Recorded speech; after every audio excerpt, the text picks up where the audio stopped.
ಸ್ನೇಹಿತರೆ, ಈ ಗೇರ್ ನಾಬಲ್ಲಿ ನೋಡಿ ಮೇಲೆ ನಂಬರ್ ಎಲ್ಲ ಹಾಕಿರ್ತಾರೆ. ಅದೆಲ್ಲ ಏನಂತ ನಾನು ತಿಳಿಸ್ಕೊಡ್ತೀನಿ ನಿಮಗೆ. ಇವಾಗ ಇಲ್ಲಿ ಇದು ಫಸ್ಟ್ ಗೇರ್, ಇದು ಸೆಕೆಂಡ್ ಗೇರ್, ಇದು ಥರ್ಡ್ ಗೇರ್, ಇದು ಟಾಪ್ ಗೇರ್. ಇಲ್ಲಿ ಇದು 5ನೇ ಗೇರ್ ಅಲ್ಲ, ಇದನ್ನು ಟಾಪ್ ಆ್ಯಂಡ್ ಟಾಪ್ ಅಂತ ಹೇಳುವಂಥದ್ದು. ಓಕೆನಾ? ಇದು ರಿವರ್ಸ್ ಗೇರ್, ಇದು ಜನರಿಗೆ ಗೊತ್ತಿರುತ್ತೆ. ಇದನ್ನು 5ನೇ ಗೇರನ್ನು ಟಾಪ್ ಆ್ಯಂಡ್ ಟಾಪ್ ಅಂತ ಹೇಳುವಂಥದ್ದು. ಯಾವ ಗೇರ್ ಎಲ್ಲಿ ಯೂಸ್ ಆಗುತ್ತೆ ಅಂತ ನಾನು ನಿಮಗೆ ಹೇಳ್ತೀನಿ. ಈ ವಿಡಿಯೋ ಕೊನೆ ತನಕ ನೋಡಿ. ಸ್ನೇಹಿತರೆ, ನೀವು ಗಾಡಿ ಸ್ಟಾರ್ಟ್ ಮಾಡಬೇಕಂದ್ರೆ ಈ 3 ಮತ್ತು 4ರ ಮಧ್ಯೆ ಗೇಟ್ ಕಾಣಿಸ್ತಲ್ಲ, ಅದು ನ್ಯೂಟ್ರಲಲ್ಲಿ ಇರುವಂಥದ್ದು. ಓಕೆನಾ? ನ್ಯೂಟ್ರಲ್ ಅಂದರೆ ಇಲ್ಲಿ ನಿಲ್ಲುವಂಥದ್ದು. ಇಲ್ಲಿ ನ್ಯೂಟ್ರಲ್ ಮಾಡಿಬಿಟ್ಟು ನೀವು ಗಾಡಿ ಸ್ಟಾರ್ಟ್ ಮಾಡಬೇಕು.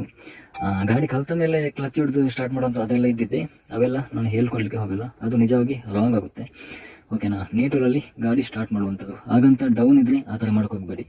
ಎಲ್ಲಾದರೂ ಡೌನ್ ಇದ್ದರೆ ಬ್ರೇಕ್ ಹೊಡೆದು ಆಮೇಲೆ ನ್ಯೂಟ್ರಲಲ್ಲಿ ಸ್ಟಾರ್ಟ್ ಮಾಡಿ. ಓಕೆನಾ? ಇವಾಗ ಗೇರ್ ಯಾವ